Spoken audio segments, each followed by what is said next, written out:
Good evening, dear passengers. Welcome aboard ANA Flight 821 to Kitakyushu. We hope that you enjoy the flight with us. For your information, our estimated flight time to Kitakyushu will be 1 hour and 25 minutes, and we will fly to an altitude of 38,000 feet above sea level. Our recommendation from the onboard entertainment for this flight is the latest reading from the Doki Reading Club, Adachi and Shimamura, Volume 8, Chapter 2, Part 1. If you enjoyed this selection from our catalog, by all means, please subscribe to their channel and like and share their content. Dear passengers, we are now ready for takeoff, so grab your number one friend and get ready to enjoy your flight with Adachi and chill.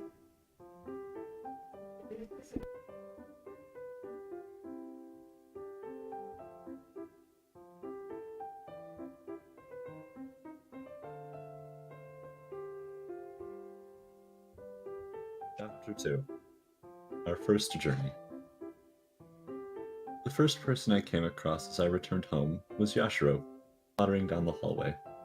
She had with her an entire bunch of bananas.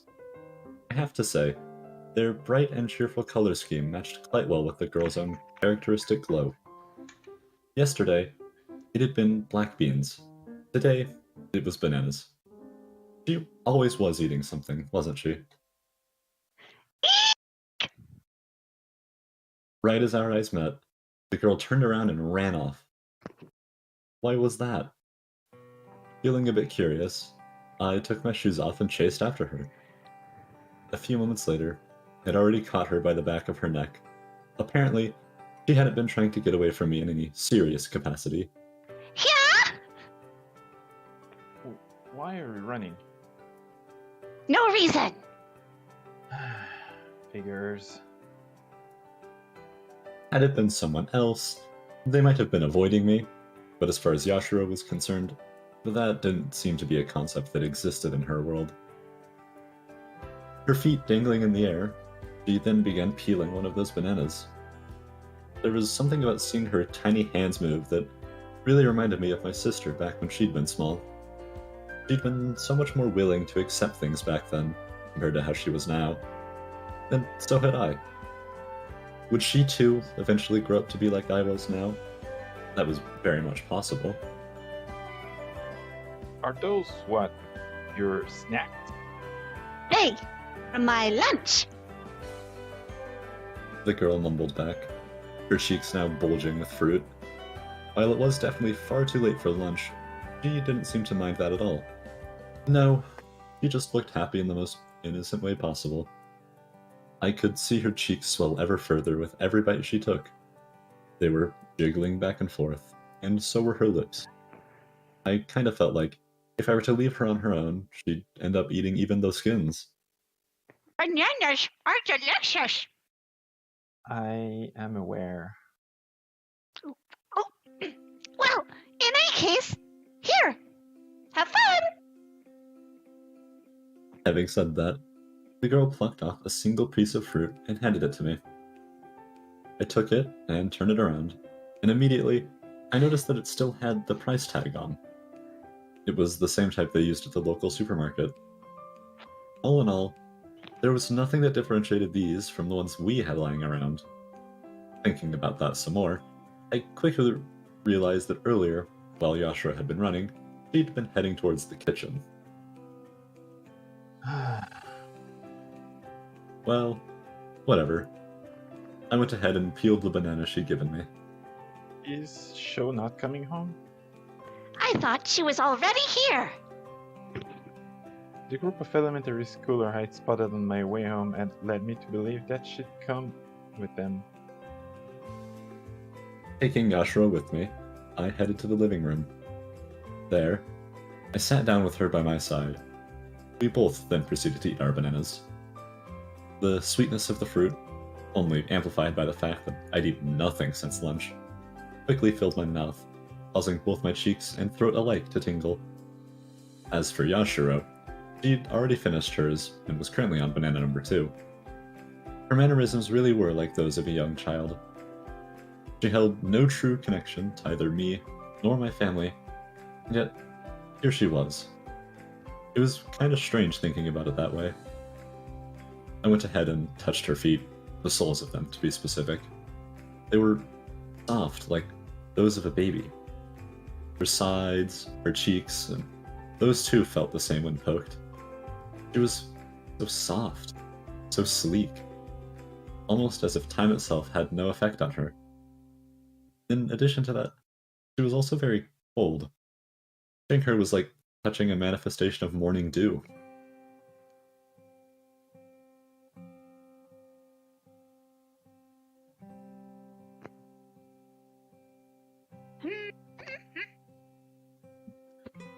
Say, what sort of stuff do you usually think about?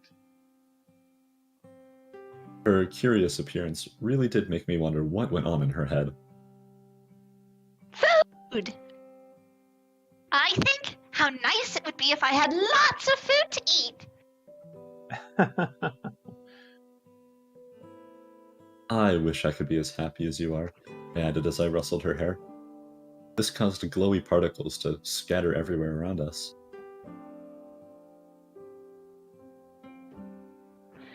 Also, I do sometimes wonder if my brethren are doing okay. Your brethren? Oh yeah, you did mention something like that once, I think. Maybe? I definitely felt like I'd heard her talk about them when we'd first met, but if I'm being completely honest, I'd long since forgotten most of the details. I guess they were like her family or something? That seemed to make the most sense. I remembered her saying that she'd come here to look for them, although as she was right now, she definitely wasn't doing any looking. I just hope they found something to eat.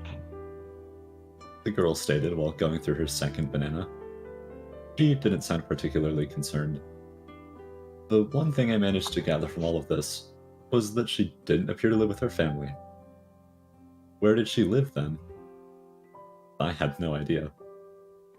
I mean, yes, she did spend most of her time at our house, but that wasn't what I was asking. Rather, I was more interested in where she came from. Despite her apparent lack of common sense, she did have mastery over the language itself, so that didn't offer me any clues. Furthermore, I couldn't think of any place where people naturally had hair like hers. There were a lot of aspects to her that I mostly pretended not to notice, but when you actually stopped to think about them, it instantly became clear that Yashiro was her own unique type of creature. No matter where you looked, you could not find another one like her. She was the sort of being where examining her and publishing your findings would certainly earn you a page in the book that was human history. Here I was, making contact with her. We were eating bananas together. It kind of made me feel weird thinking about it that way.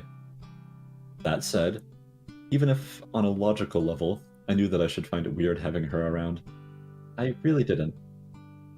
For one, all she ever did was eat and sleep.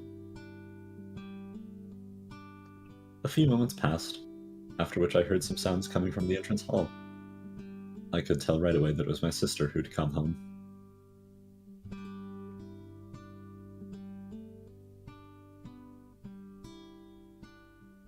I think that's her. Oh! Yashiro exclaimed excitedly, all the while flapping her feet up and down. Those two sure did get along. Were they as close as me and Adachi? Wait, no. But if they were, then they too would end up becoming girlfriends? It was my opinion as her older sister that she was not old enough for that yet. Was that to say that it would be fine if they were older? I'm just not gonna try to answer that.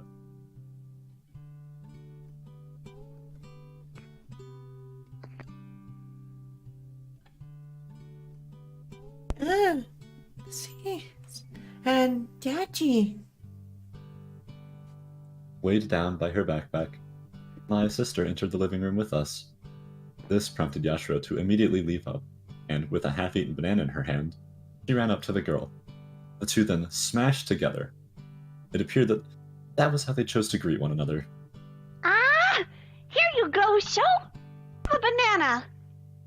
Wow, thanks. A look of glee could be seen on the girl's face as she took a bite out of the banana handed to her. Another monkey, huh? I'd actually heard it said somewhere that bananas weren't good for monkeys, but I digress. Watching the two get along as I lay there collapsed over the desk, I found myself letting out a deep sigh. I wasn't really tired, not in particular. Rather, what I experienced was a sensation similar to an ashen curtain being drawn over my eyes. You know that sinking feeling when you're faced with loads of unsorted luggage you have to go through and organize? It was kind of like that.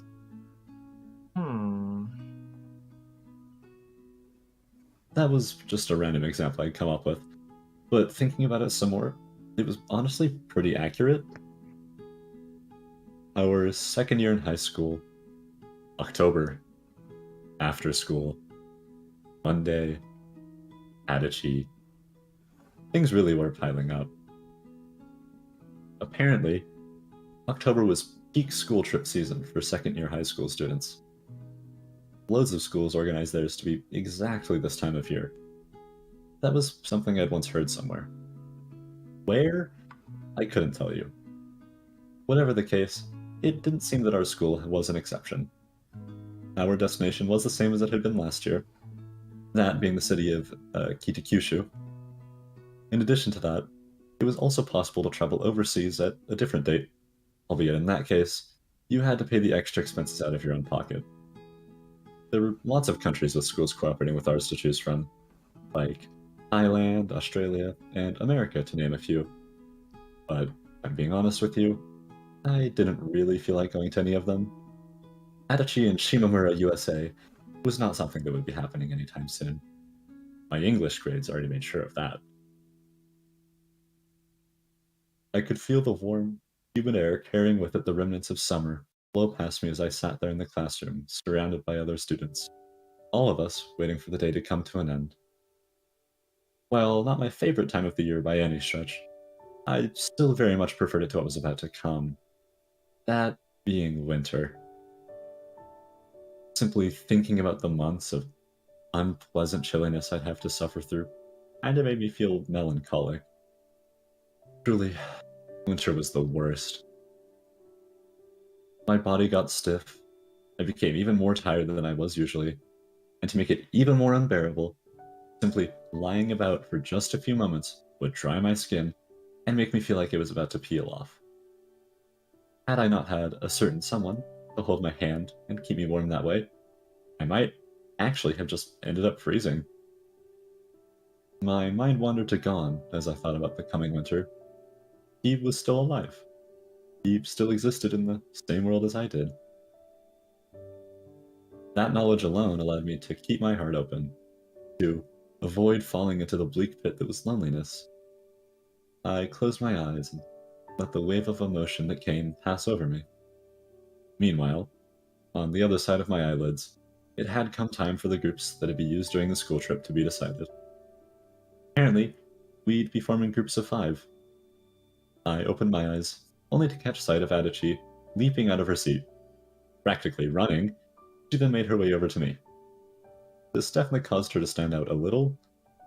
While somewhat expected, it was still shocking for me to see her be the first one to move. Aren't you walking fast, Adachi? I decided to tease her a little, even if I did obviously know what it was that she wanted to say. Apparently realizing this herself, Adachi went ahead and bugged my arm. The tip of her nose grew redder by the second as she slowly and nervously opened her mouth. Let's join the same group. Yeah, of course. It went without saying that we were going to do that. The only problem was, you needed 5 people to form one. Sure, they might let you form a group with 6 people in it, if there were students left over, or 4 if there weren't. But even so, I seriously doubted that a group of 2 would get approved. If only Hino and Nagafuji were in our class. That was what I thought to myself as I scanned the room around me. It really did feel like that would have worked out perfectly. And not least because Adachi too was somewhat accepting of those two. Well, I guess not so much as of late, but I digress.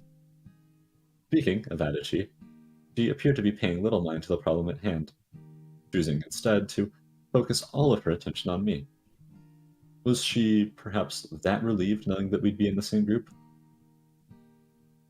I could only assume so. It wasn't difficult to imagine her having stressed about this the entire day. That was just the sort of person she was.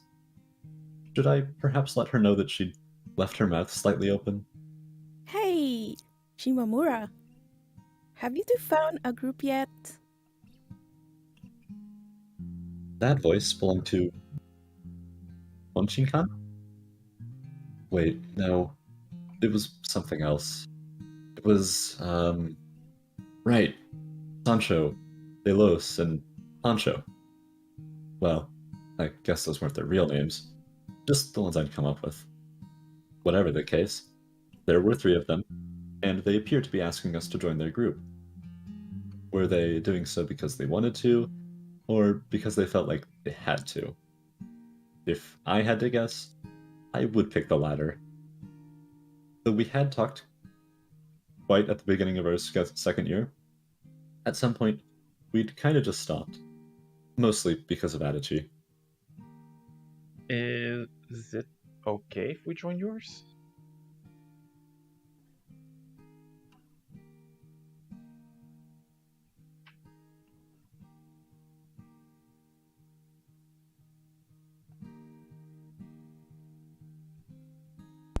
Yeah, that's exactly what I was going to ask. Sancho was the one to reply. Like Nagafuji, she too wore glasses. But unlike her, she actually looked like she had her stuff together. I mean, sure, I guess that Nagafuji looked like that too on the surface. I just happen to know from experience that underneath it all, she was a much different and much slower person. There were 3 of them, and there were 2 of us. Added together, and it made just the right number. Personally, I saw no reason to refuse. The key word there being personally. You're fine with that too, right, Adachi? Adachi had yet to let go of my arm after gripping it earlier. After quickly glancing at the 3 girls, she then shifted her attention back to me. Her eyes were full of worry, her lips pouted with disappointment. It seemed that the only way she'd ever be satisfied was if it was just the 2 of us. I know her well enough to have known to expect that. Even so, it would not do. I got up, patted her head, and once more asked for a reply. Are you fine with it? Sure. All those times of me calling her a good girl had eventually resulted in her becoming one. The cause and the effect were a bit mixed up there, yes, but whatever. Her face somewhat red, as she slowly began unpouting her lips. While I did certainly get the impression that there was something else I could have done to get her face to fully return to normal, school wasn't really the place for it. That was to say, we might have gotten in trouble if I were to continue. That was how it felt like to me, at least. And so, I didn't do it. The 3 were still standing there next to us, silently witnessing the scene unfolding before them. I quickly turned my head into their direction and gave them the widest smile I could muster. I hope you'll have a fun time. Right. It was Sancho who replied this time, sounding just a slight bit awkward. If nothing else, they weren't completely repulsed. I chose to interpret that fact as a good thing. The way I was dealing with Adachi really didn't make it seem like I was her girlfriend. Even calling me her older sister was a bit off. No, the most apt way to describe it was to say that I was her mother. With the groups decided, we then dispersed. Our teacher did talk a little about getting ready for the trip, but to be completely honest with you, I wasn't planning on sweating it. I mean, we were only going to be there for 2 nights, and not only that, I could simply wear my school uniform the whole time.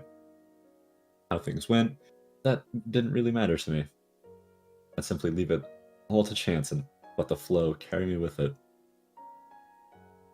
Adachi and I exited the classroom with the other students, but instead of leaving school right away, we found ourselves having a chat under the roof of the bicycle area. It was clear from the look in her eyes that she had something she wanted to say, and very badly at that. Standing there outside, I really got a sense of how both the light of the sun and its warmth were starting to grow milder with every day that passed.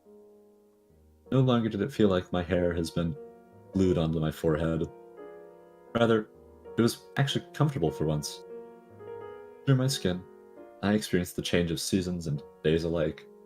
Both tomorrow and winter grew close at the same time. Say, Shimamura, have you ever been overseas? Can't say I have. I replied, all the while pressing my fingers against the bell of the bike. Our family was not like Hina's. I would like to go one day too. Out there, far away, there existed countless places I knew nothing about. Every night while I slept, things were happening all around. People laughed, people cried, some were born and others died. Though I couldn't perceive it, the world most certainly existed. I quickly found myself somewhat intrigued thinking about it that way. As for Adachi, it appeared that she'd managed to get over what had taken place in the classroom. No longer was her head hung and her eyes stuck on the floor. Is there anywhere you'd like to go in particular? I guess San Francisco would be cool. That was the first place that came to mind. I kind of wanted to see that famous crab sign in person. There was also Croatia, which I heard had its share of beautiful towns. I certainly wouldn't mind visiting there either. Really, any place where the sky was blue and the clouds white would probably be nice. Well then, let's go there. What a bold suggestion. Not only was Adachi leaning slightly forward, she'd also ended up grabbing my hand at some point. Go where? To Frisco. First time I've heard be abbreviated like that. Putting her choice of abbreviation aside, was San Francisco really that close to us? Did we just go there if we wanted to? Of course not. It was, at the very least, further away than either Shikoku or Hokkaido. Like right now? If that's what you want, then yes. I got the impression that Adachi was seriously attached to the idea of us going on our own private trip. I couldn't help but smile a little. No, let's not. For one, we had school tomorrow. Not only that, I didn't have a passport ready. Money was a big problem as well. We were just a couple of high school students. We didn't have the freedom necessary to be able to travel somewhere on a whim. Whether we wanted to go visit San Francisco after school or during the weekend, it was nigh impossible all the same.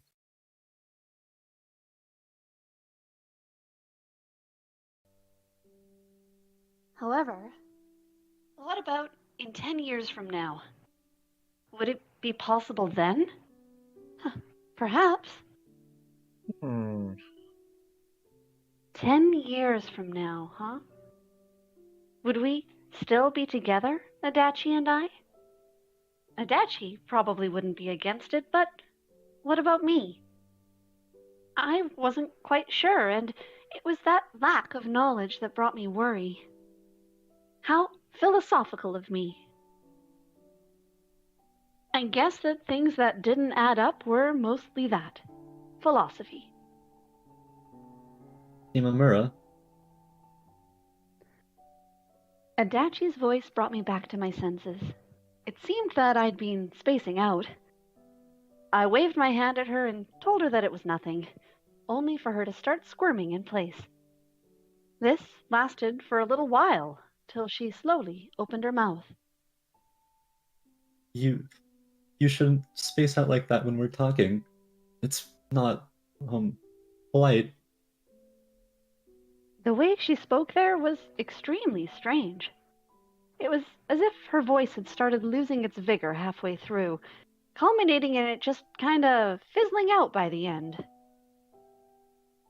Looking at her more closely, I noticed that her face had begun to get red.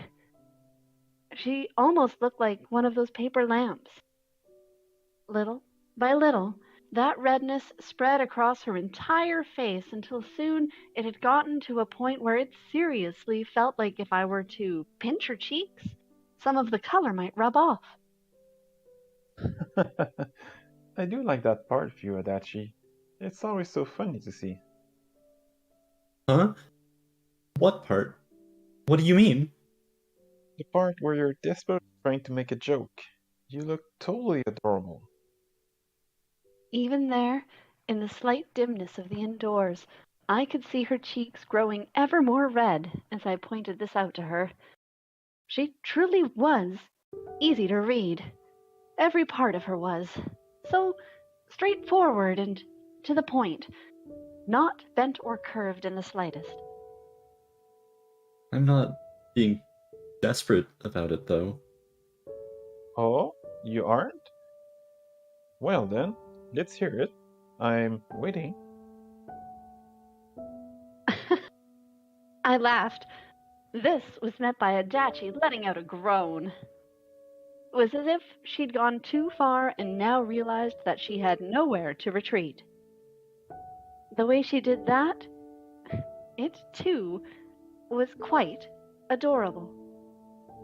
Say, Adachi, your English scores are better than mine, correct?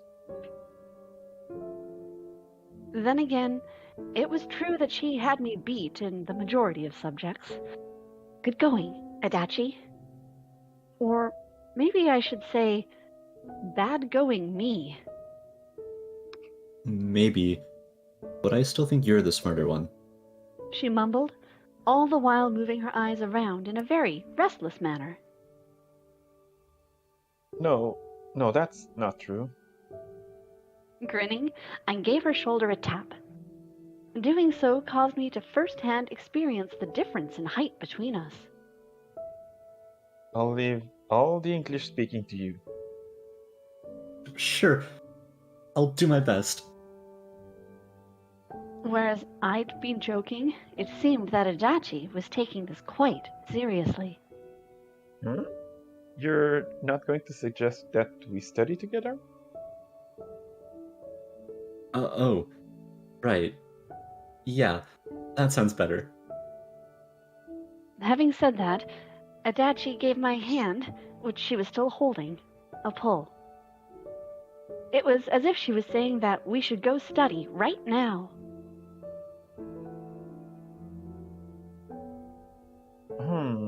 Well, whatever. I guess I don't mind. Gaining knowledge was always a good thing, I felt. And since it was a good thing, I wanted to do it. Dare I say, this conversation between us had been a constructive one. Now then, I think it's about time I head home. Right. Right. I lifted my hand, still being held by her. She was like an anchor which stopped me from sailing home. Will you let me go? Oh, Right there, Adachi stiffened up. It was as if she had something stuck in her throat. Maybe I'm just imagining things, but it really did sound like her arm was creaking.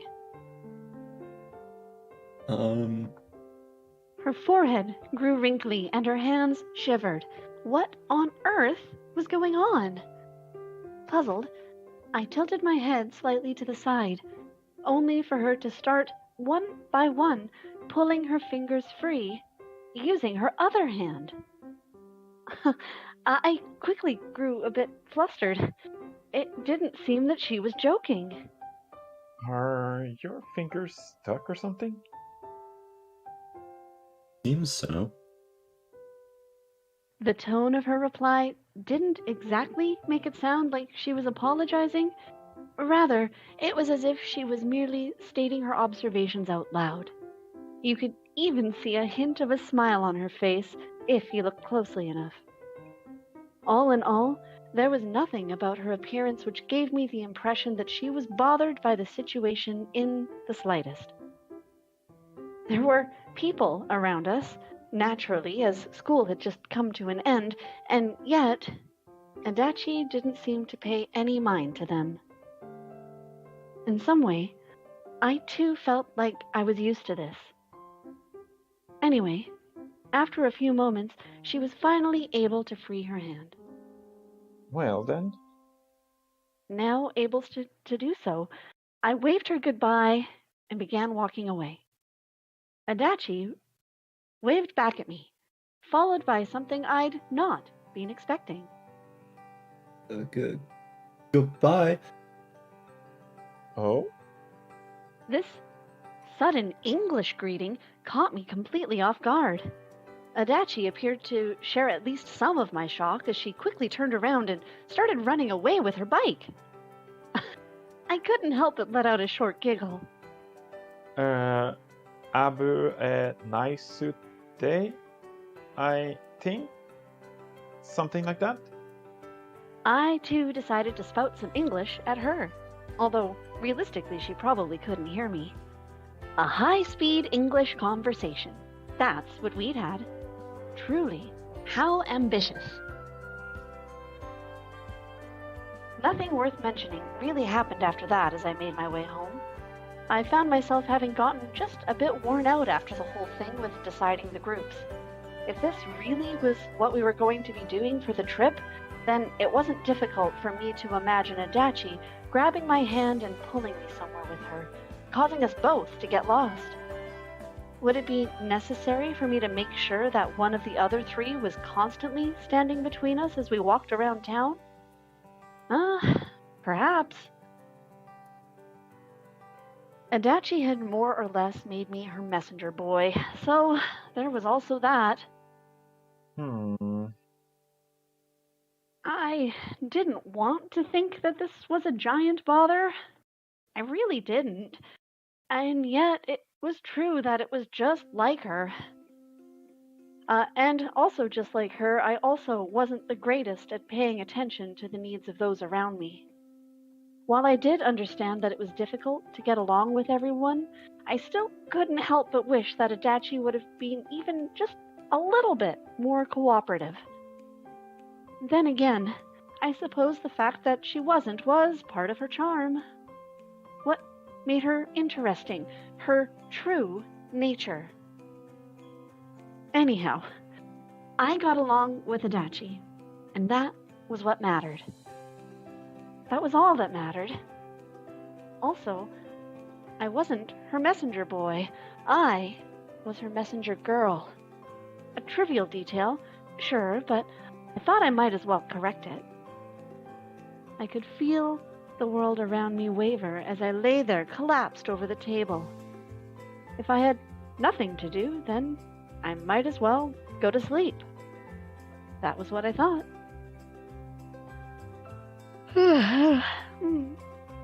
For me, being asleep was my natural state. As for getting up and running around all excitedly, I felt that to be much more unnatural. Not everyone was like that, were they?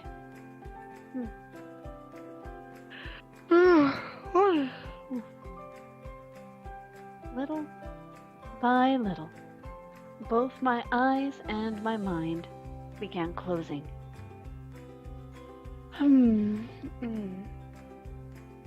what about Adachi? Was she like me in that regard?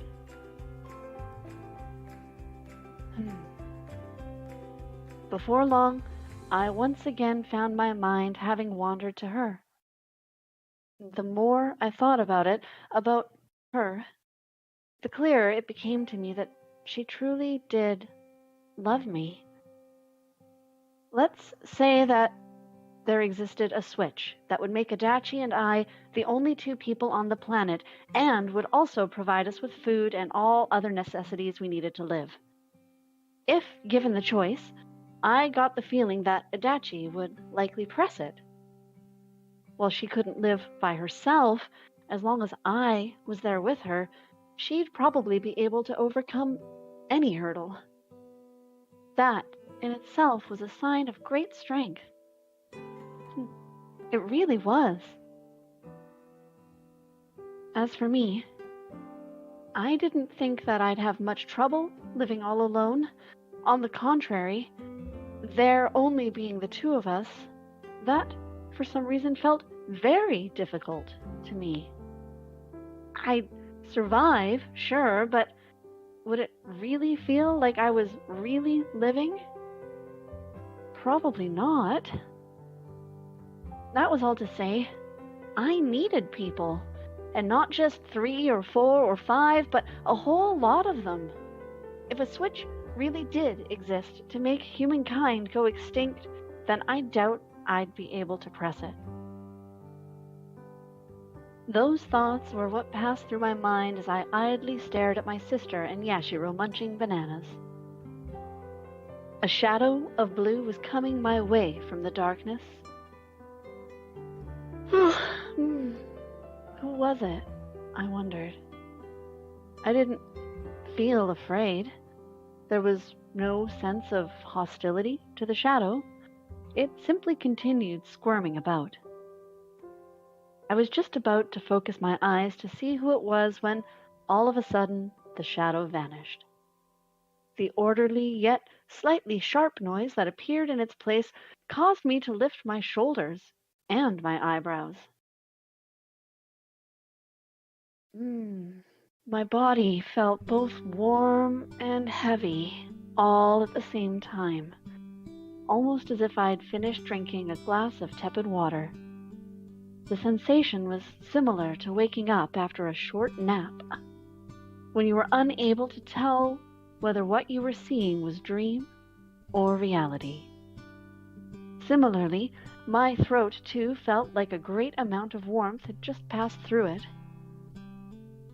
While tired wasn't necessarily the word I'd use to describe myself, I definitely did feel a bit lacking in energy. It appeared that I'd fallen asleep while collapsed over the living room table. Oh, the sound that had pulled me awake had been that of my phone ringing in my bag.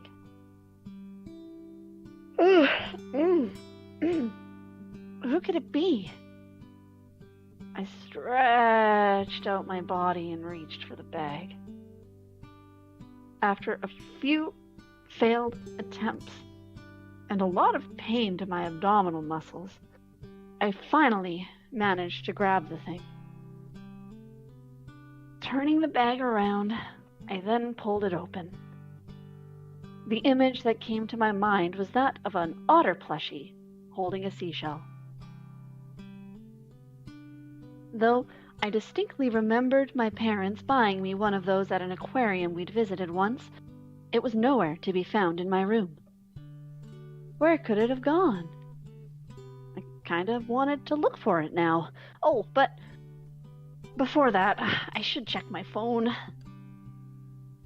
Much to my surprise, the person calling me was not Adachi. Oh, Tarumi. I hadn't actually answered the call yet.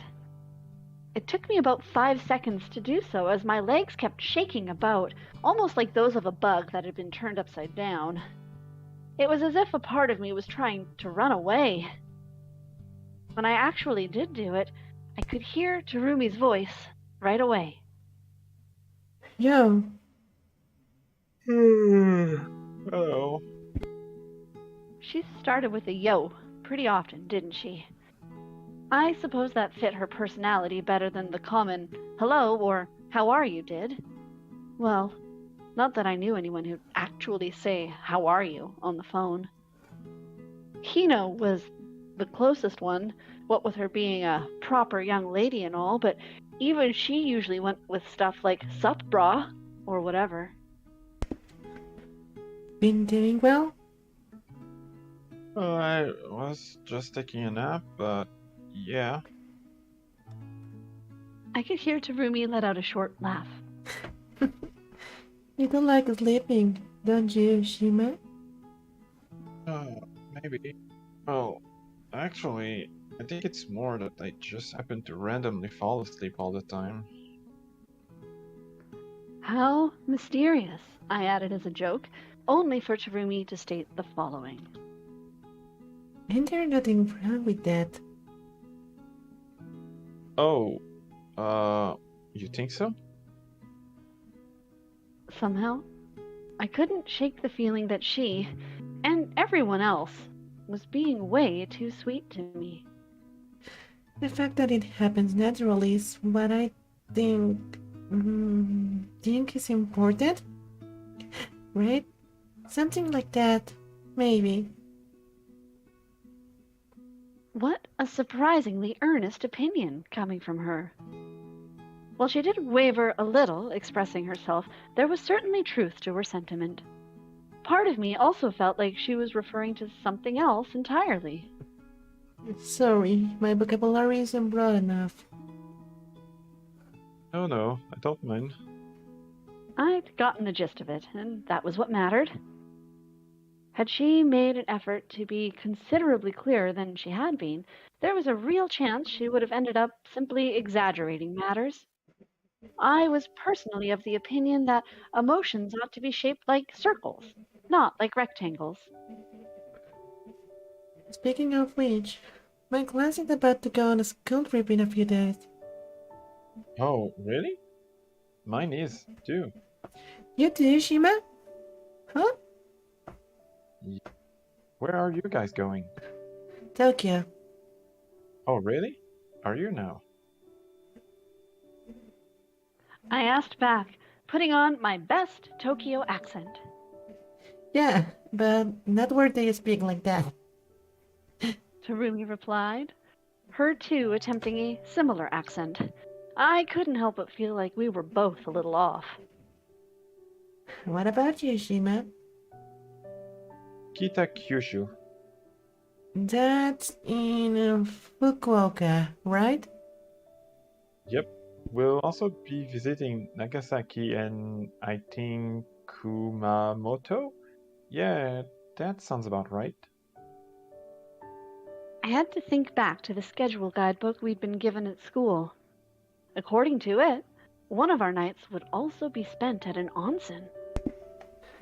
Would the air there smell like sulfur? Probably.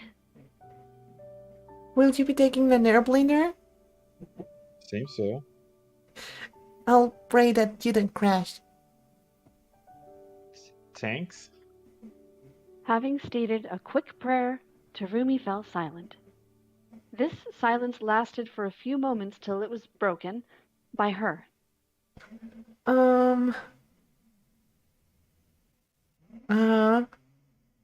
Yes? Once we're both back from our trips, could we see each other again? It appeared that this was the reason why she'd called me. Thinking about it, I quickly realized that it really had been quite a while since we'd last met.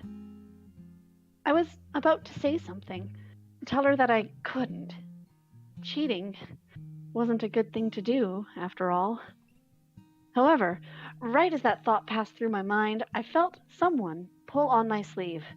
It was as if I was tied to the bottom of a lake, unable to reach the surface. Was it not a good thing to do? No, it probably wasn't, and yet it also wasn't the case that I could simply throw everything away to sever all of my ties. That was the reason why I gave her the answer I did. Sure. No more, yeah, it has been. No more, I'll think about it. Those had been such cowardly, such non-committal answers. A few more moments of awkward silence later, I ended the call. Judging by the display that showed up after the fact, it appeared that I couldn't have been asleep for more than a few minutes. I placed the device on the table and had a look around me.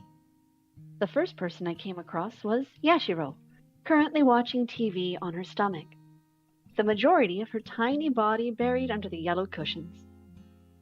The show that was playing was a local bakery program, and each time they showed a pastry on the screen, the girl could be seen flopping her legs up and down with delight. Looking at her more closely, I saw that the banana she'd been going through earlier had now been reduced to a pile of skin, which lay on the table. As for my sister, she was busy checking how the fish in the aquarium were doing. She really did like looking after others, didn't she? Even with Yashiro, she always acted as if she was the older of the two. Staring at the two, I found myself once more resting my cheek against the table. It was as if bubbles were coming from my mouth. Would Adachi be willing to tolerate me meeting Tarumi? Somehow, I got the feeling that she might not. There was a real chance that she could simply blow up were I to tell her about it. That said, it did make me feel a little guilty thinking about us seeing each other behind her back. While I personally didn't think I was doing anything especially mean or bad, as far as Adachi was concerned, she might see it differently. She only needed one friend, one lover. Perhaps she loved me too much. Not that I really minded. Love sure is heavy.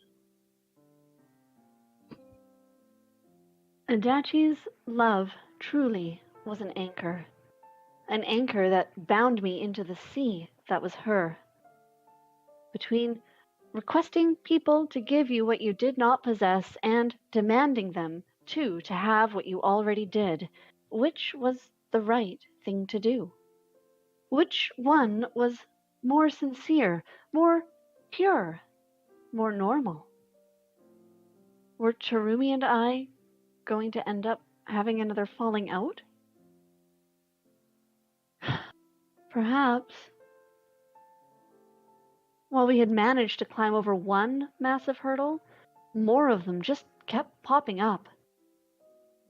Soon enough, the waves would once again pull us back and draw us apart. Human lives truly were packed full of all sorts of difficulties. Though I'd overcome many of them to get to where I was, I had to say, I really hadn't made much progress, had I? Even now, I was constantly worried as to what I was supposed to be doing. While the answers were more or less clear to me, how to actually get there, which steps I needed to take and in what order, that I wasn't quite sure of. For someone like me, who could not see 10 seconds in front of herself, the thought of actually going to San Francisco in 10 years' time was something I couldn't even begin to imagine. Yeah.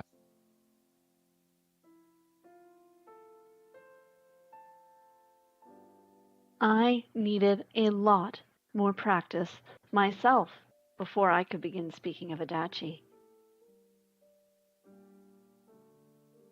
That night, I found myself rummaging through my room as I looked for the otter plushie. Ignoring my sister's complaints, I went through every drawer, all of them.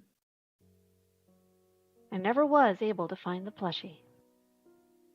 I had almost no recollection of the previous school trips I'd gone on, either. So little of them remained within me that it was barely right to call them memories. The same was mostly true for the majority of my other trips as well. I could barely remember any of them. The only two things I carried with me were the weight of my own body as well as the glimmer of today. My head had been filled with blooming flowers for almost a whole day now. Their aroma was so intense that each time I breathed it in, I could feel myself choke a little. Some of the flowers were red, some yellow. There were a few other colors mixed in with them as well, all of which fell on the warm side of things. I could feel time flow a lot quicker than it did normally. It was almost as if this assortment of different aromas and colors had charmed my mind and caused it to go into overdrive. It was not at all the season for it, and yet there were flowers everywhere. I remained bewildered for a pretty long time. It was as though I'd not known beforehand how pretty flowers were, how strong of an aroma they emitted. Only when I stopped for a moment to admire them had I noticed their beauty, the soothing effect they had on my heart and my soul. Little by little, it began dawning on me. This was happiness. I was going somewhere with Shimamura. Simply the thought of it caused my mind to melt. Though I had no idea what it was going to be like, what this was all was going to lead to, I already found myself itching with excitement. Were I to look in the mirror right now, no doubt would there be an absolute atrocious grin on my face. And yet, there were also parts that I didn't find quite nice. Had it been at all possible, I really would have preferred it being just the two of us. Even more so, this was our first trip together. I continued heading towards work while anguishing over such matters. I passed by a supermarket, and right there, I noticed a person sitting who I was sure I'd seen somewhere before. She had a chair prepared, a table on which stood a crystal ball, and... It was the fortune teller lady. She had set up shop just in front of the parking area. While I seriously doubted that she had obtained the necessary license to operate here, there was nothing about her appearance that made her seem particularly bashful. It was as if she just didn't care. Her eyes ended up meeting in my moment of shock, prompting the woman to stand up and wave at me. Hey, my friend, my friend. Incorrect. I was not her friend. I quickly averted my eyes and began pedaling away, only for her to somehow circle around me and block my path. How was she faster than a bike? Pretty impressive, I had to say. What? Only now that she was standing in front of me did I notice that the lady was considerably shorter than I was. You've come again, my friend. No, I've not. Also, I'm not your friend. This way, this way.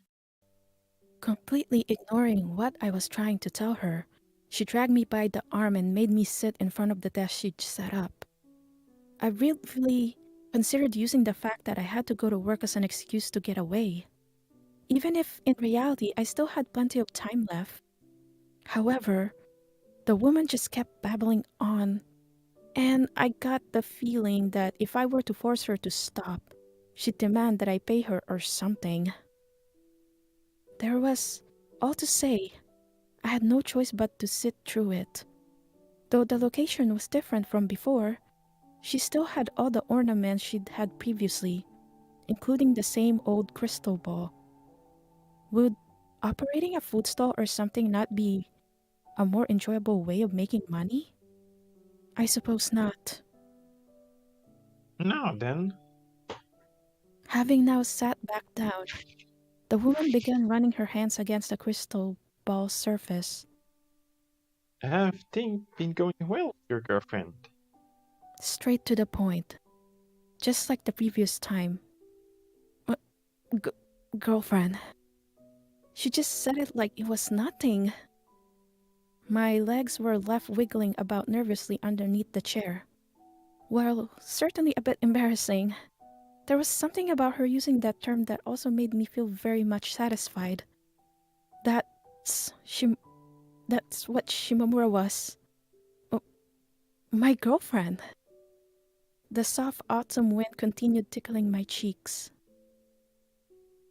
It's going fine. I see. Smooth sailing, huh? Yeah, Any problem you're facing? none. I followed this statement up with a reserved fist pump.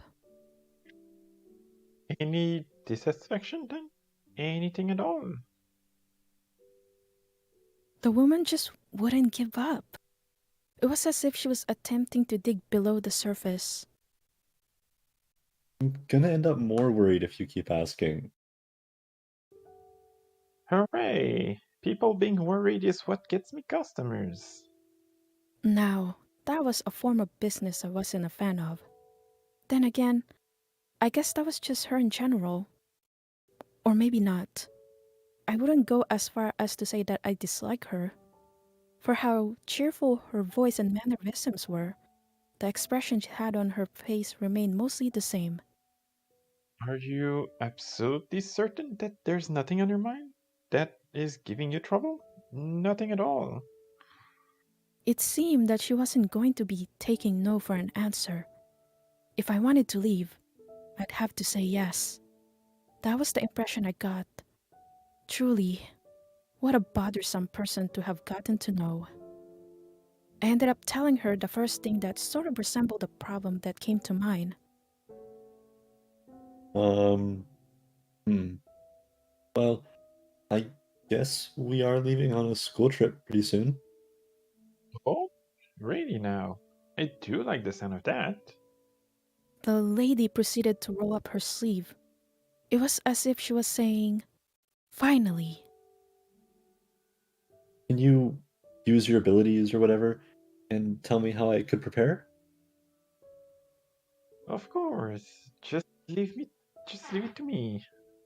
Having said that, the woman then placed her hand on her crystal ball, the object which, strangely enough, had not yet gotten much time in the spotlight. The slightest bit of annoyance could be seen on her face. And Mia ora. That wasn't a mistake. I've not written down random letters because I'd had difficulty hearing her. No, that was actually, genuinely, the thing she chanted. It was almost as if she was throat singing or whatever. First, she's been a takoyaki cook, and now this. She was quite the versatile person, this fortune teller. It's coming. I can feel it coming. What is? Be careful not to lose anything. Your lucky color is blue. I couldn't help but feel like I'd heard this exact same thing before.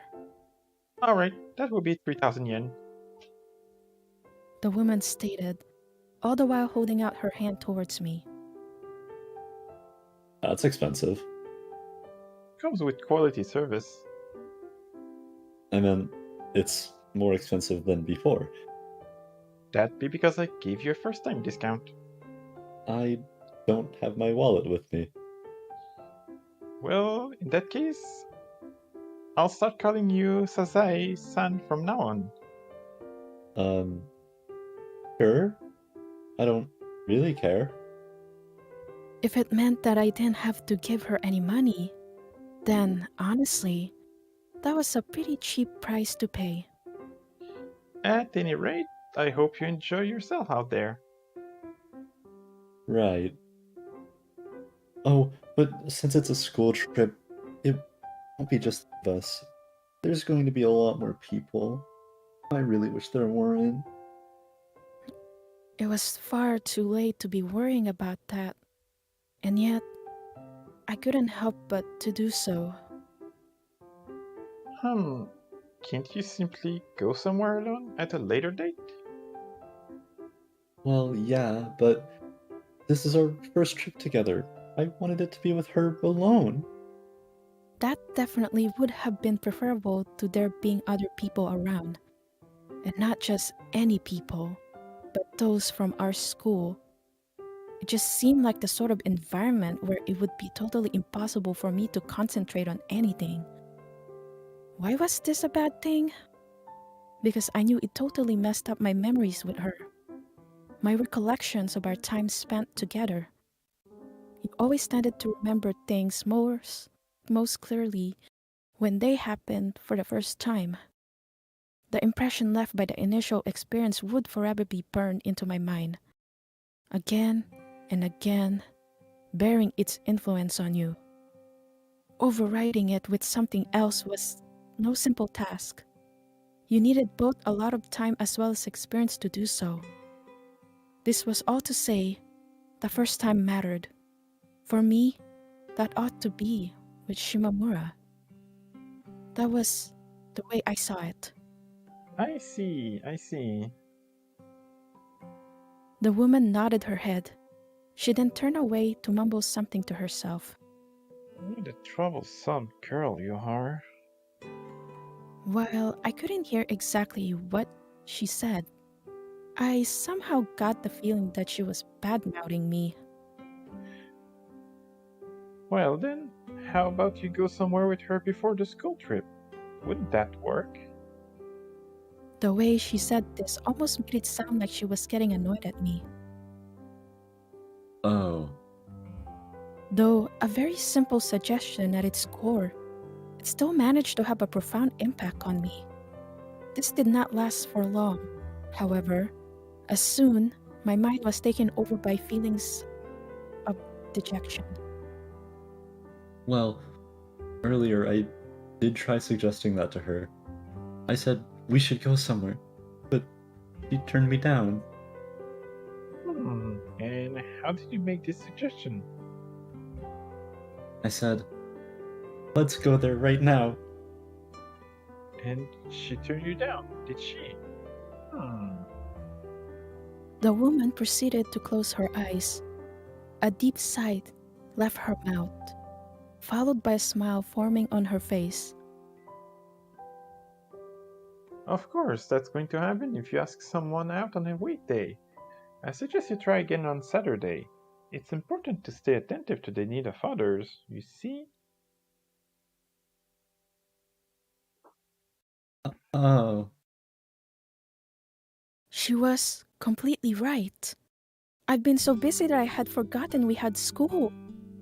Being the good student she was, Shimamura could never have agreed to come with me. Getting all flustered and acting without thinking really was a bad habit I had. There's no need to rush as long as you plan out your move beforehand. Humans are fantastic like that. For example, it only takes 10 hours to get from Tokyo to San Francisco. Why did she bring up San Francisco specifically? I had no idea. It was almost as if the woman had read my mind. Go, girl. She then shouted with her fists in the air. This was followed by her lowering her hand and holding it out towards me, palm side up. That would be 3,000 yen. Again, I don't have my wallet. Can't give you what I don't have, I added as I got up. This prompted the woman to wave me goodbye. Bye-bye, Sasaya-san. Don't Call me that. Paying no attention to her, I turned around and left. Despite her overall shady appearance, the piece of advice the fortune teller had given me was certainly worth taking into consideration. Right. That was exactly what I ought to do. Afterwards, I'd be able to calm down and enjoy the school trip for all that it was worth.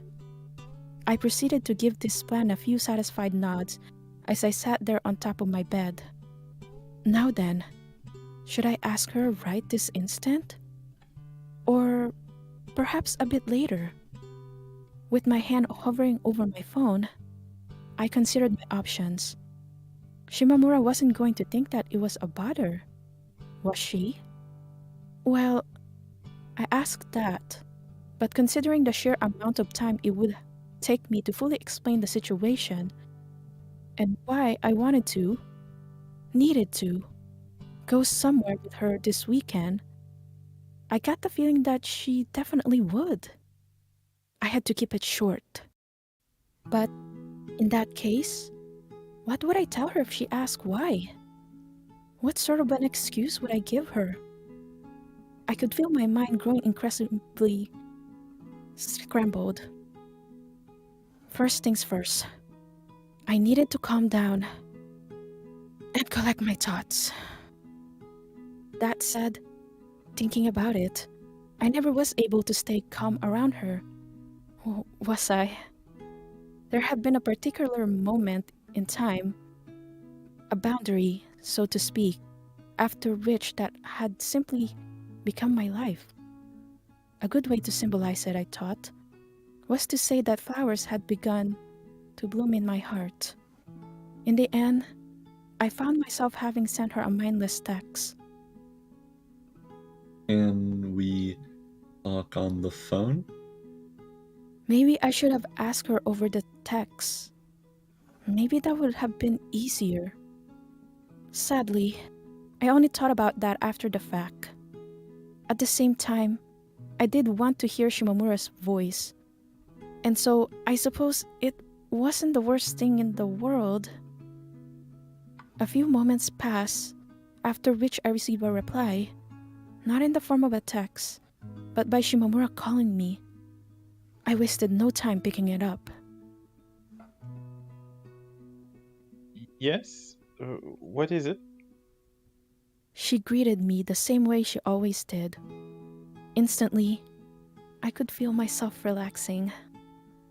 It was as if I'd climbed over a massive wall, a wall behind which I was met by scenery which reminded me of home. Truly, Shimamura was where I belonged, my place to return to. The sweet fragrance of flowers took over my nose.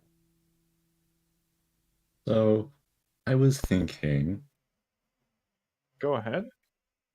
would you like to go somewhere this Saturday? Souvenirs! I want the best souvenir! Only if you're good, girl, okay? It was currently the morning of the school trip. I was in the process of putting on my shoes as my sister, still wearing her pajamas, saw me off. She'd yet to tie her hair up, and despite that, it was already pointing upwards near the tips. Just went to show what a restless sleeper she was, always turning and twisting. I know you might get lonely without me here, but do try not to cry. Yes, as if. Take that! Ew. Before I could react, the girl kicked me in the butt. Hey! I grabbed her by the temple and had her flap her legs around for a little while before finally letting her go. Oh, if nothing else, I guess that did properly wake me up. Oh, speaking of, Yachi disappeared somewhere. The girl stated over her shoulder, all the while rubbing the area just beside her eye. I think I saw her in the kitchen a moment ago. Try looking there? Yeah, she can be found there pretty often.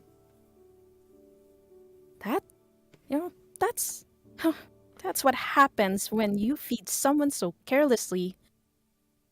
Wait, wasn't it me who started that? Oh, eh, never mind then. Waving my sister goodbye, I went ahead and exited the house. There, I was welcomed by a gush of warm air carrying with it the afterglow of summer softly brushing against my face. The early mornings of October always began indigo. The clouds in the sky appeared layered, almost as if they were thin pieces torn off a bigger cloud. And it was that combined with the scenery around me that let me know that the autumn had come. Not so much the temperature itself. At first, the houses on the other side of the street had been enveloped in shadow. But as the sun rose, their windows began to glimmer. Filling the light with my eyes and the air with my nose, I could feel a gush warmth pass through deep inside me. You'd think this would be the perfect day for Adachi to come pick me up, but nah, it was all me today. I was only accompanied by the scenery of stars. I threw my bag over my shoulder. Alright, let's get going. I proclaimed, almost as if there was someone else here who I was speaking to. I then began heading towards school. There, my girlfriend, my also troublesome girlfriend, will be waiting for me. A bus had already been parked in front of the school by the time I got there. It'd take us to the station, and there, we'd get on a train to the airport. After a quick transfer, that is. No trains went directly to the airport from where we lived. Quickly meeting eyes with the cheerful local mascot that had been painted on the side of the bus, I made my way towards the sound of chatter that could be heard nearby. A number of other students had already gathered there and were currently talking amongst themselves. Two of them were Hino and Nagafuji. Yo, Bachi! Hino greeted me. We'd gotten to a point where the nicknames barely had anything to do with my real name. Good morning, Shima. Nagafuji's greeting, on the other hand, sounded surprisingly ordinary for her. Following it, she let out a massive yawn before taking off her glasses. Ugh! Pay her no mind. She's just really tired because she avoided packing her luggage till the last moment and as a result had no time to sleep.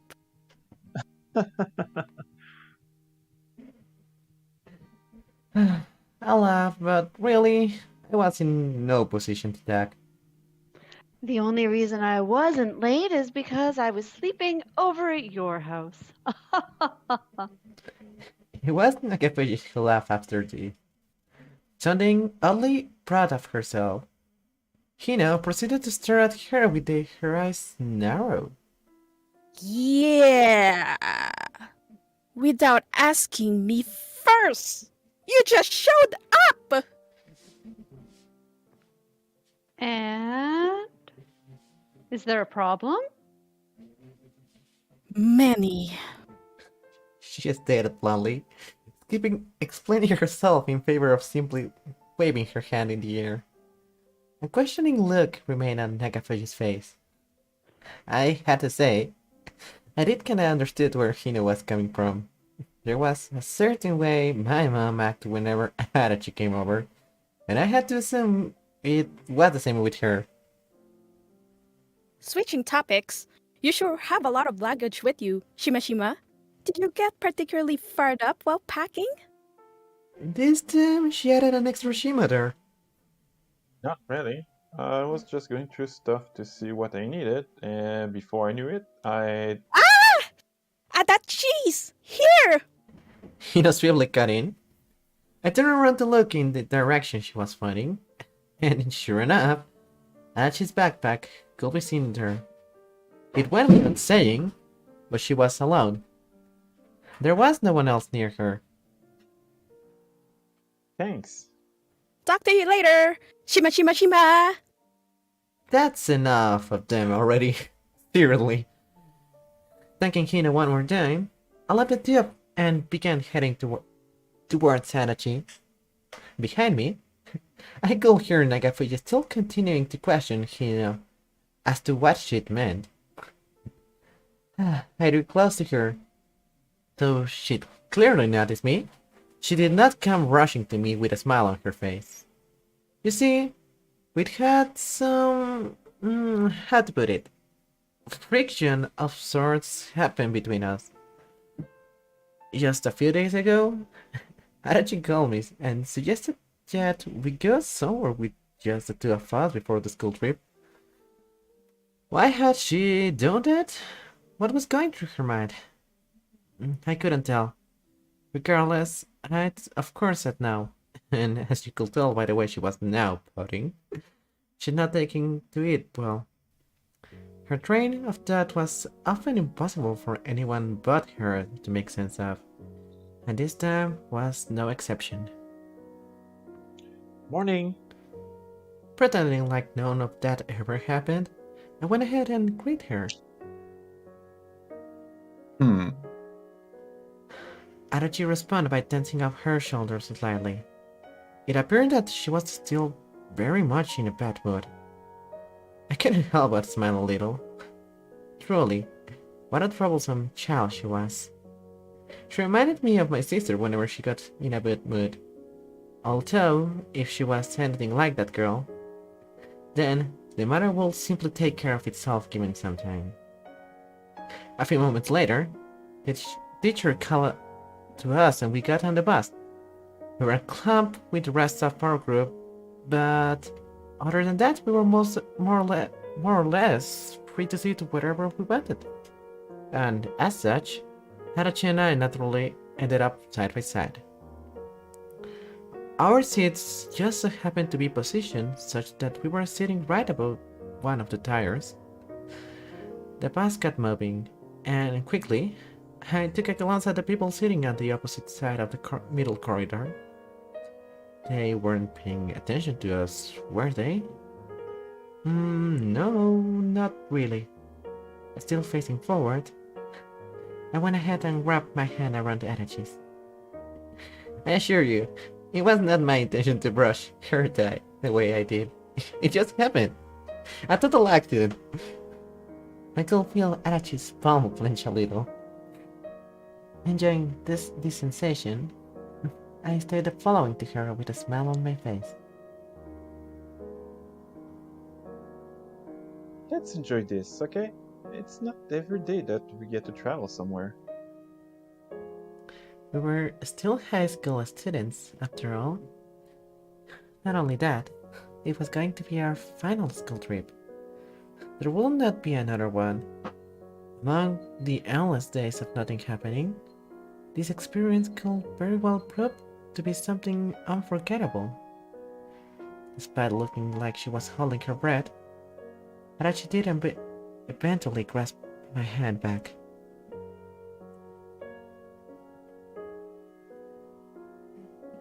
Look, we don't have to pretend like nothing happened.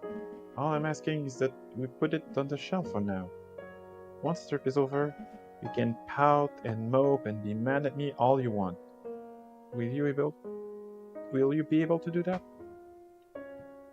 I said that, but at the same time, I had spent enough time with Adachi to know that she was not the greatest at moving on and putting things behind her.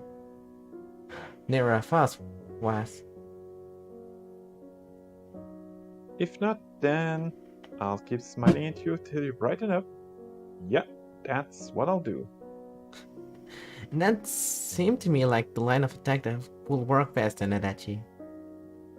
She appeared very confused, and yet, paying little mind to her, I simply kept on grinning. Soon enough, her cheeks grew red and her eyes began jumping about restlessly, just as I had expected to happen. Staring at her, I couldn't help but smile a little myself. She really was cute. Then, a few moments later,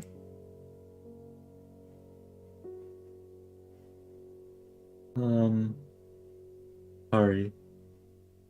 Adachi ended up apologizing with her head hung. It appeared that she had last seen how childish she'd been acting. It's fine, it's fine. The trip has only begun. Made it in time. Hello. My response prompted Adachi to lower her gaze one more time. And so, the school trip had its start. Destination, Kitakyushu. There, in early autumn, during my second year in high school, I will for the first time in my life touch the sky. To tell you the truth, I never actually been to an airport before. I must have looked like a total country bumpkin the way I glanced around me breathlessly as we made our way to our gate. I was so incredibly nervous, and only got more so as we boarded the plane. A few moments passed as I sat there in my seat. However, soon enough, the sound of roaring filled my ears. What was happening? The plane wasn't about to blow up, was it? I found myself being run over by anxiety. The sound was very sharp, sharp enough to bring the image of her being sliced up with an extremely sharp blade to my mind. That lasted for some time before the plane began moving. The frame bobbed from side to side, and so did my head. The light coming in through the windows flickered as we turned to put the runway right in front of us. My silent screams were completely drowned out by the thunderous roars growing even ever louder around me. The plane started picking up speed, and in the next instant, I found myself being pressed hard against the back of my seat. I couldn't move. It was as if someone was holding me still. A few moments of acceleration later, the world leaned backwards, and so did my body. We left the ground.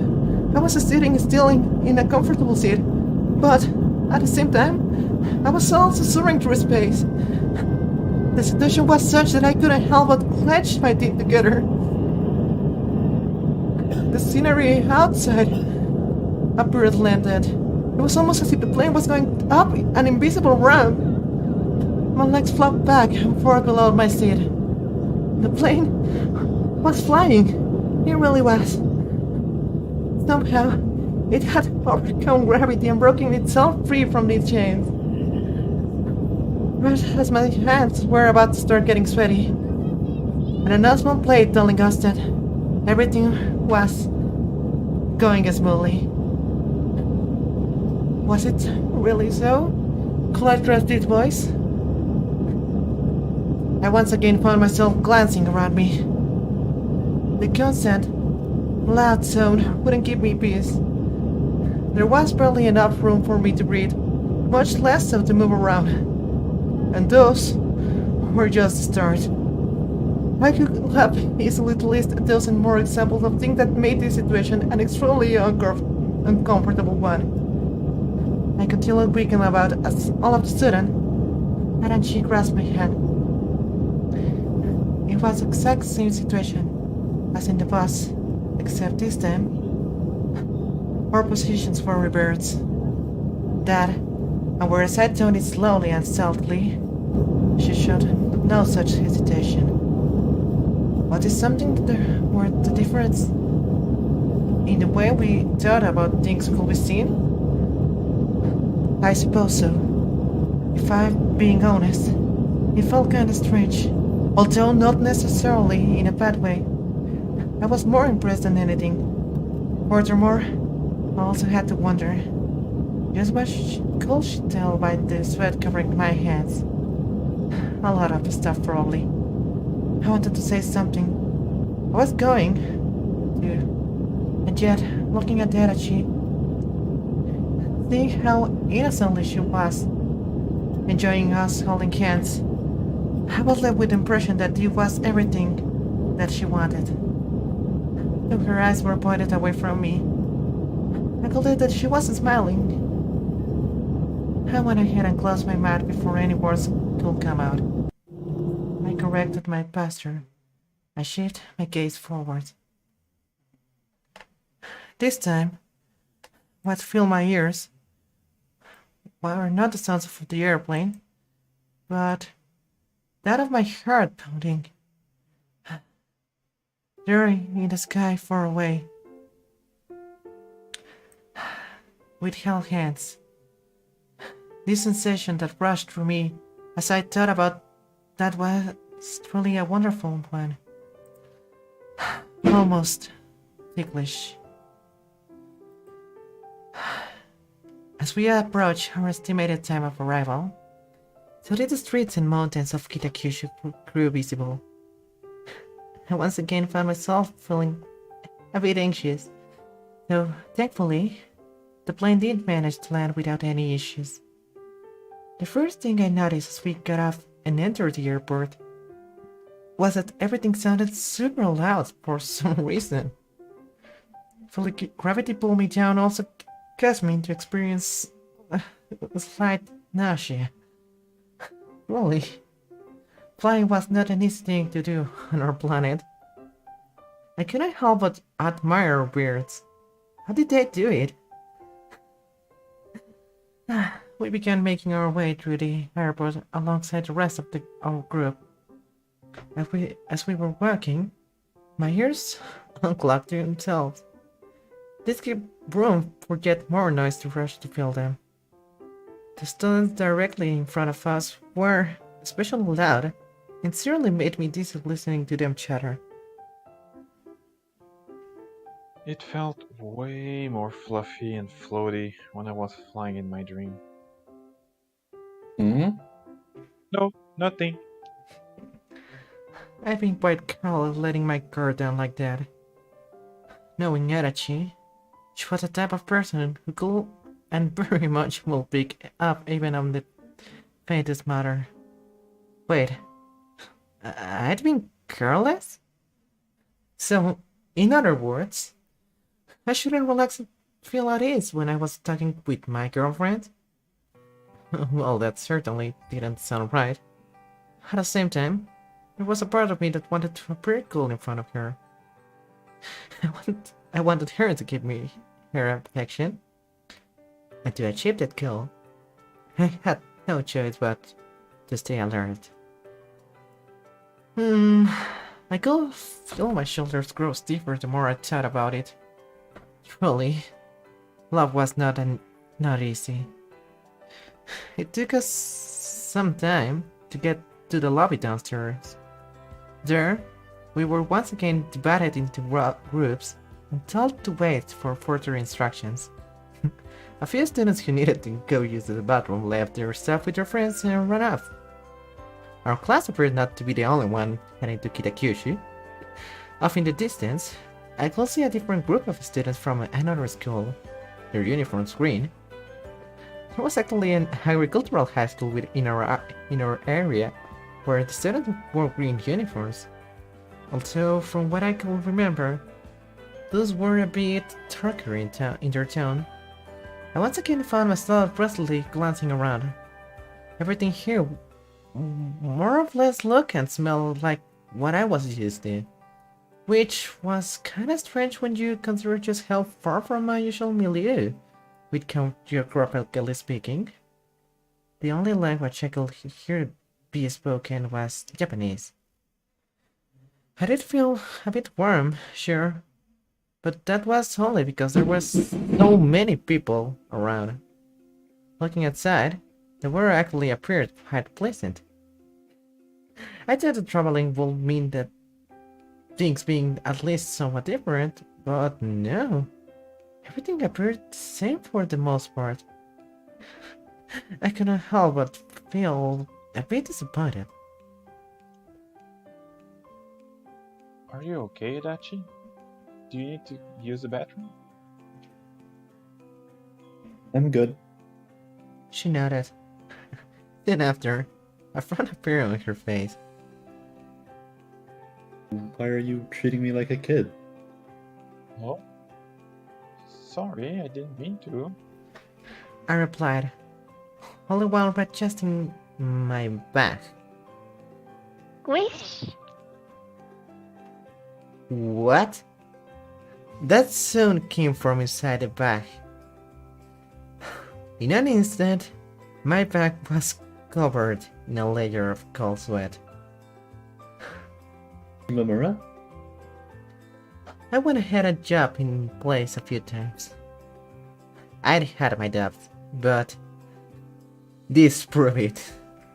The muffled scream that followed, filled with more excitement than a sense of danger, was definitely coming from inside the bag. By that point, even my cheeks were starting to get sweaty.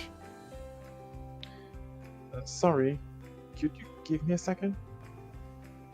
I broke off from the rest of the group to get somewhere they couldn't see me.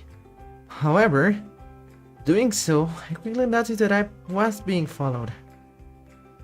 I turned around, only to see Adachi standing right behind me with her head hung. The way she did almost made her look like a baby chicken. You're the one who I was talking to, Adachi. Can you wait here? I'll be right back. But why? Please, it won't take long. I gave her a quick pat, to which she responded by pushing her head forward. It was as if she was saying more. Bad. She could tell by the way her lower lip was trembling that she greatly enjoyed this. But... I found my hand starting to get warm. This was bad. Knowing her, she'd never stop asking for more. Me pulling away my hand was followed by Adachi slowly raising her shoulders. She then grabbed onto it, almost reflexively, like she was catching a bug or something. Staring her in the eyes, I grew acutely aware of the difference in height between us. It was almost as if this gap had only grown wider over the past year. Hey, Adachi. I'm always listening to your wishes and doing as you want. I'd appreciate if you could do the same for me every now and then. I made sure to sound as gentle as possible as I said that. Then again, I suppose it was obvious that what I was doing, that being pointing out her selfish behavior. No longer was Adachi smiling. Her face grew stiff and her complexion pale. Sorry, I didn't mean to be selfish. It's just parting ways. It feels kind of, From speaking in a rush to muttering incoherently. The way she switched between different types of reactions sure was intense. No. I think you're misunderstanding. It's not going to be anything that serious. Not even close. For real, I'll leave my hand and free myself, turn around and walk away. This time, Adachi did not follow after me, but instead, I stayed where she was and silently watched me go. I didn't particularly mind that, being watched by her. That said, it wasn't difficult to imagine things getting really annoying really fast. Then, Having made it behind the escalator, I slowly placed my back on the floor, only while making sure that no one was looking my way. I then pulled the thing open. What appeared from inside was a ball of blue hair.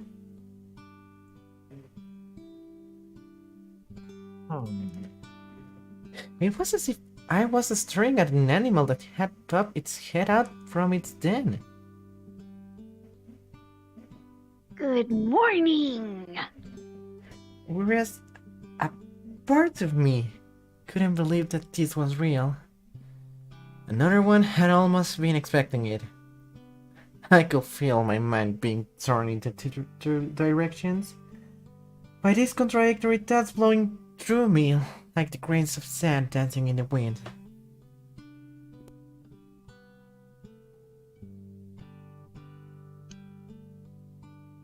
While I was busy trying to collect myself, Yashiro lifted her head and had a look around her.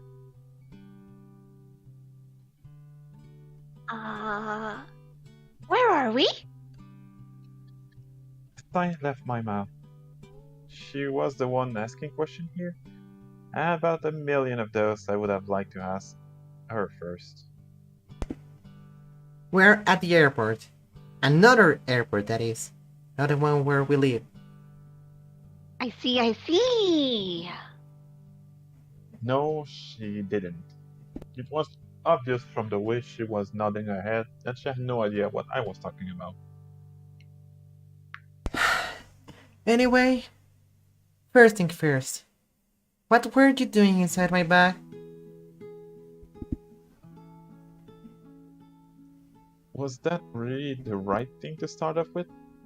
Whatever the case, it was what I decided to go for. So you see, Yashiro began explaining, all the while still inside the bag. when I came over to play this morning, I saw the bag just sitting there. Yes. And? And then I happened to get in. What do you mean you happened to get in? And once I was inside, I fell asleep. Did that just happen as well? Next thing I knew, I woke up here. Woohoo! For whatever reason, she decided to conclude her explanation by raising both of her hands high up in the air above her head. I found it kinda curious that she'd not been caught when our bags were scanned. Moreover, how was she even able to fit inside the bag in the first place? Not only was it relatively small, it was filled with my other luggage. This crossed over from being just a little strange to straight up mysterious territory. I was too scared of the implication to think about it any further, which was why I decided to pretend like I hadn't seen anything. I can really fly back and take you home. And I also can have you walk next to me. I guess you're going back inside the bag then.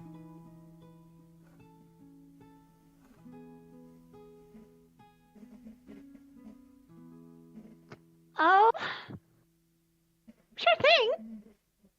It was kinda weird how calmly Yashiro accepted my suggestion, although I guess so was I for making it in the first place. Just don't pop your head out unless I tell you it's okay. Got it? Yes. There's no need to worry. I'll be sleeping, you see. The way she laughed made it clear that Yashiro wasn't the least bit concerned about the situation at hand. So incredibly carefree. This girl. I'd be lying if I said if there wasn't a part of me that was slightly jealous of her. Just think of me as Nezuko. Can I put a gag in your mouth then? I really hadn't noticed any extra weight when I'd been carrying the bag around earlier. Going by that logic, I probably wasn't going to be having any issues continuing to do so. Physically speaking, I'd of course be extremely conscious on the fact that there was a person inside there.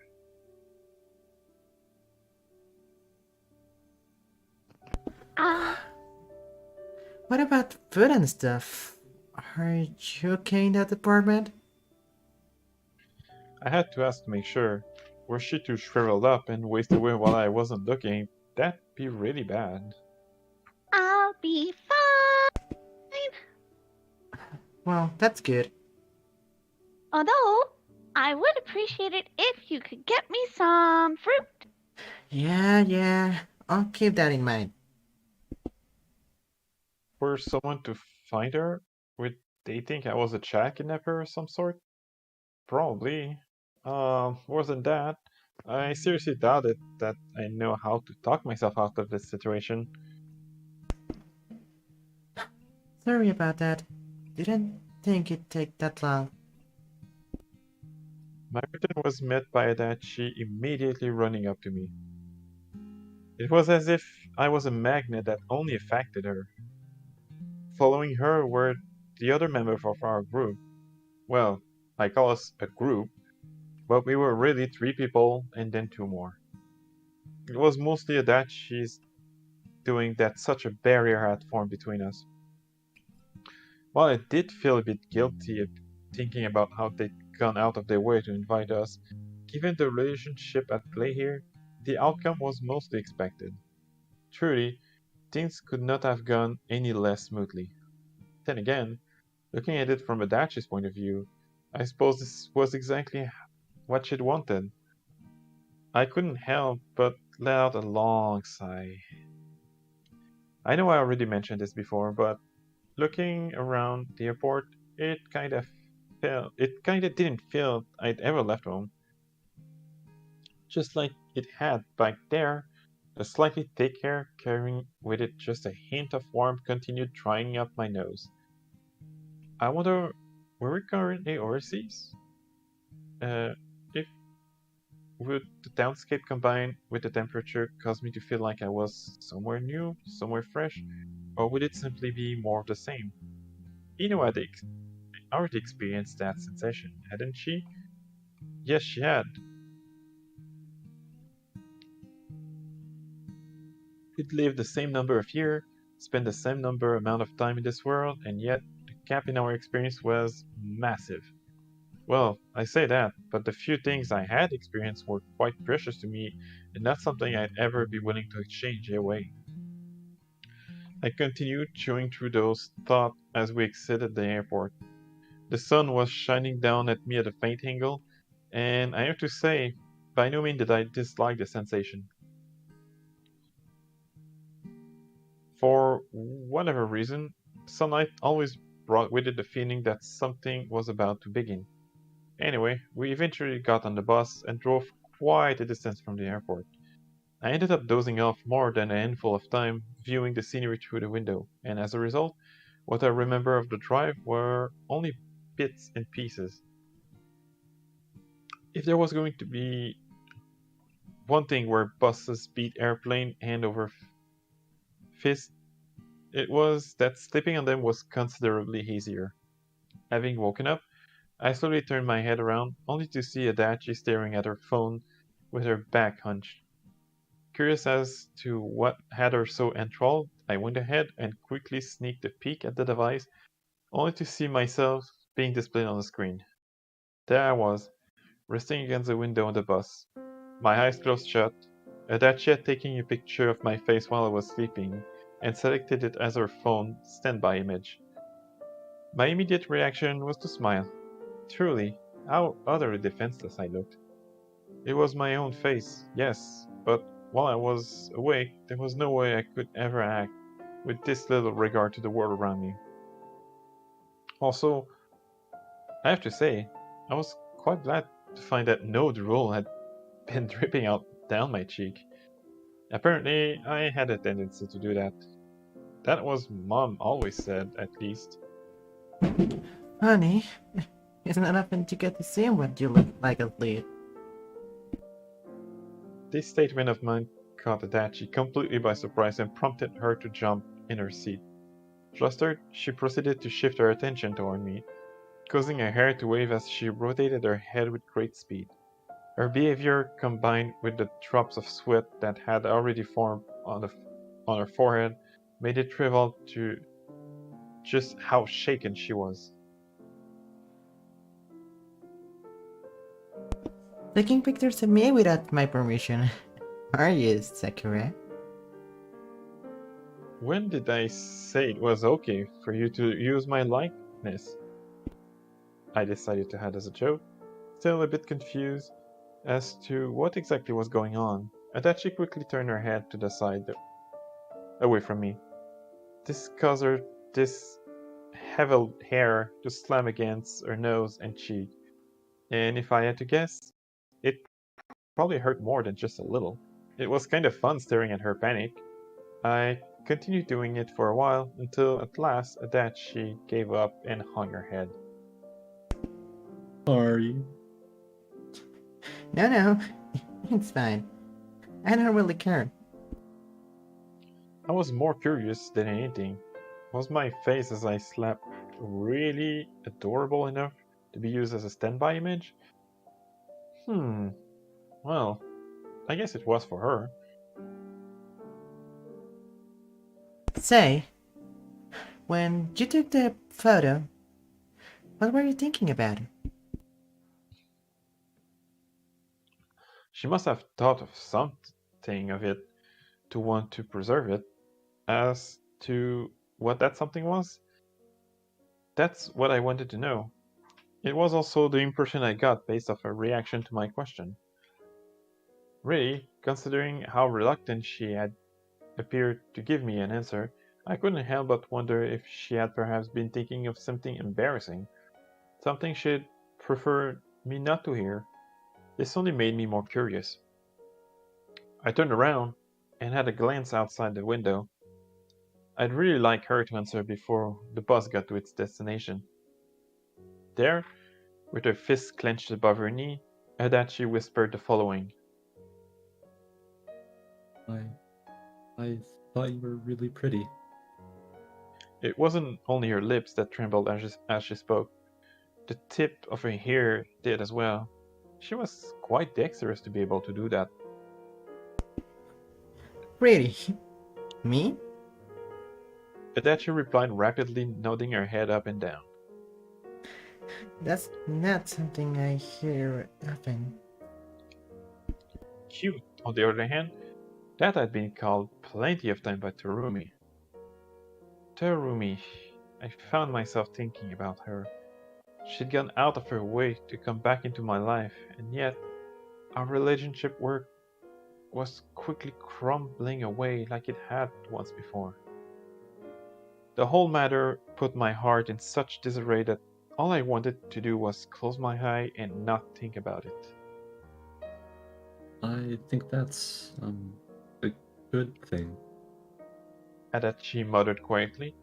I found myself extremely confused at first. What exactly did she base that opinion on?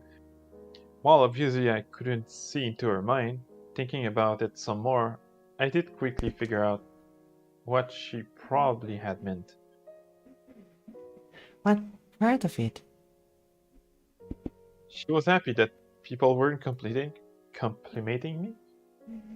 Never had I known that there was such a devilish side to her.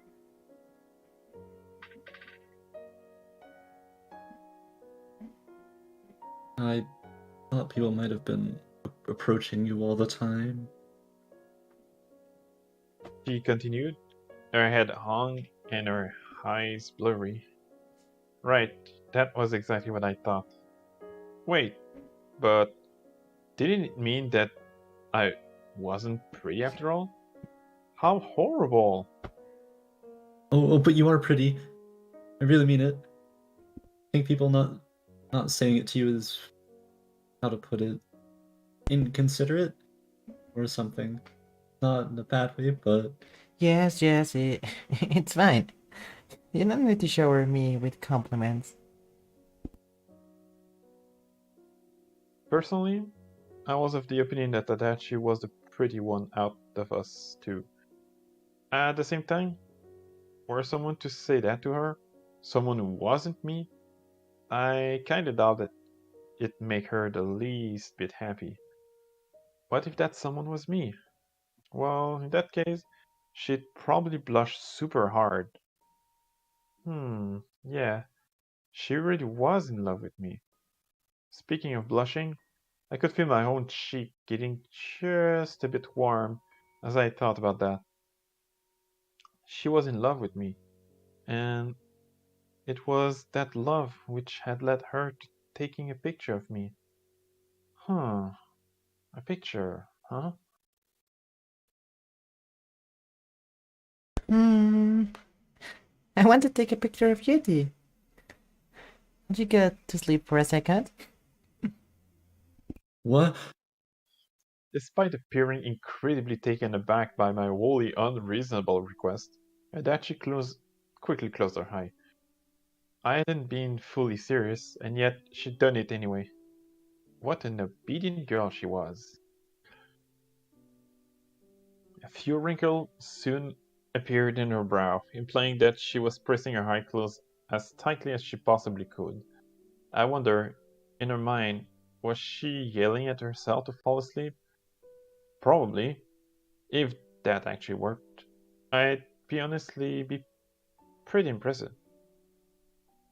I decided to keep staring at her with my phone in hand. If she was able to do it, then her nickname should definitely be Miss Carefree.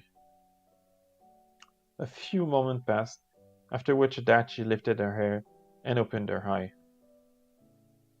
Sorry, I can't. It's impossible. No kidding. I stated back, giving her shoulder a quick tap. I'll take one of you smiling then. What? Her reaction was the exact same as before. Was that to be taken to mean that smiling was as impossible for her as falling asleep on command? Perhaps. I held up my phone. Smile, please. Right. What I guess could be described as a smile of sort slowly formed on her face. Her eyes were super narrow, almost as if they'd been flattened. As for her mouth, that was a bit closer, although even there, some hesitation could be seen. Other than that, her nose was moving from left to right. It didn't know where to go. Had she also used her hand to form peace sign, that would have been for a seriously frightening image. The way she smiled, it was simply way too high level for me. Was this really the best she was capable of? That question apparently ended up showing on my face. A droplet of sweat began forming on her forehead. I kinda feel like you're being forced to smile. Not when I was looking. At least, there were plenty of other times when I'd catch her off guard with a big grin on her face. Ah, she always looked so cute when that happened. Anyway, soon after, Adachi's lower lip began to tremble. It seemed that she'd taken my criticism to heart and was trying her harder to adjust her expression. This was followed by her closing her eyes, causing her to lose what little coherence she'd had. While the resulting expression wasn't exactly what I'd call a smile, I still thought it was quite interesting regardless. What I liked in particular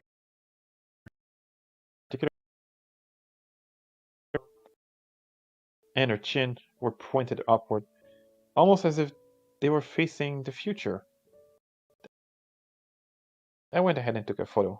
The sound of the shutter closing prompted Adachi to nervously open her eyes. Was I smiling? No, not really. Me, on the other hand, I definitely was. Her face turned red. Adachi proceeded to tilt her head to the side. How'd it come out? Hmm. Let's see. I clicked on the picture and opened it. What appeared to be on the screen of the device was Adachi exactly how I'd seen her. Seriously, cameras these days were so good. It was kinda incredible. Were to make this my standby picture later on, that meant that we would both have a photo of the other person on our screen. Like girlfriends. Shimamura? Yes? I put my phone away, and yet Adachi was still here. Her face was also just as red. I know I'm not good at smiling, But when I'm with you, I really am happy. That's true even if sometimes my heart starts pounding super fast and I get all flustered. Um, I I hope that one day I'll be able to properly convey those feelings to you. Both her eyes and mouth trembled as she said that. Not only was she stumbling about over her own words, this statement of hers basically had nothing to do with what had come before. She really was laying her heart bare here. It was her very soul she was exposing to me. It felt like the temperature inside the bus had gone up a few degrees, and I had to imagine that what Adachi had said had something to do with it. I decided to accept her words head on without fighting back. That would happen if someone else had heard her? That what would they think of us? Whereas for me, that was one of the first places where my mind went. For Adachi, it probably hadn't even crossed hers.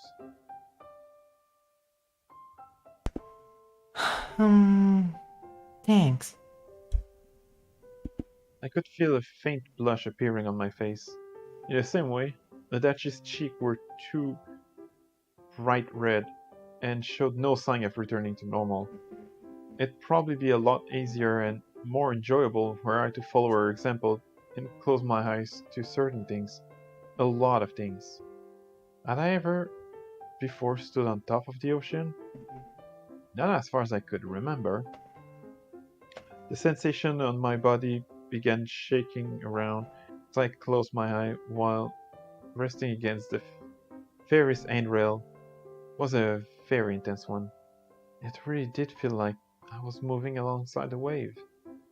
Meanwhile, the wind continued brushing against my ear, which in itself had some amount of both coldness and firmness to the whole thing. While being tossed about in total darkness might have sounded like it would be a frightening experience, to be completely honest, I didn't find it to be all that way at all. Are you tired? I heard a person ask next to me, pulling me back to reality. Slowly, I opened my eyes and rotated my head. Big surprise, that person turned out to be Adachi. She stood there, staring at me with her eyes wide, all the while pressing her hair down to keep it from blowing in the wind. While she did give me a very mature impression when viewing her entirety, focusing on particular aspects of her behavior, there were absolutely times where she resembled a total child. Take the way she was currently staring at me, for example.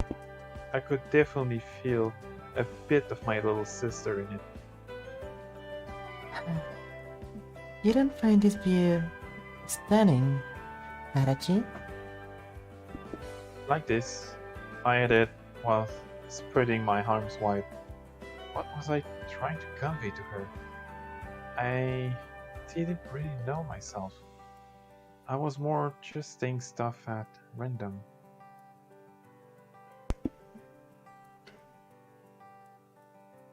We thank you for flying with ANA, the inspiration of Japan, and we hope to see you in your next flight. Thank you, everybody.